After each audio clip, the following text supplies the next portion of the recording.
નમસ્કાર મિત્રો, વિડીયોમાં તમારું સ્વાગત છે। જી હા મિત્રો, અત્યારે હાલ મોટા અને મહત્વના સમાચાર સામે આવી રહ્યા છે। તો મિત્રો, સમાચારમાં વાત કરીએ તો વિક્રમ ઠાકોરને લઈ ખૂબ જ દુઃખદ ખબર સામે આવી રહી છે।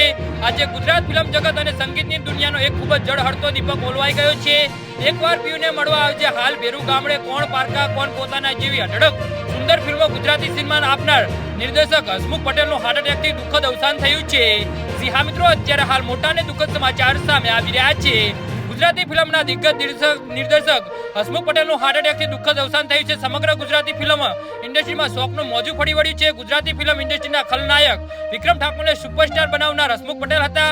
આ દિગ્ગજ નિર્દેશક હસમુખ પટેલે એકવાર પીયુને મળવા આવજે હાલ ભેરુ ગામડે કોણ પારકા કોણ પોતાના જેવી અઢળક સુંદર ફિલ્મો ગુજરાતી ઇન્ડસ્ટ્રીને આપી છે। જી હા મિત્રો, અત્યારે હાલ મોટા સમાચાર સામે આવી રહ્યા છે।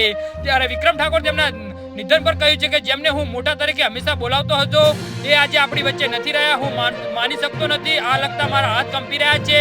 મોટા, આપની યાદો અને આપની વાતો, આપણા સંબંધો હંમેશા જીવતા રહેશે। ભગવાન આપણા પવિત્ર આત્માને શાંતિ આપે એવી દિલથી પ્રાર્થના કરું છું। હોમ શાંતિ। જી હા મિત્રો, તો આના વિશે તમારું શું કહેવું છે તો નીચે મારી કોમેન્ટ બોક્સમાં જરૂરથી જણાવજો અને અમારી યુટ્યુબ ચેનલને સબસ્ક્રાઇબ કરવાની ભૂલતા નહીં। ધન્યવાદ।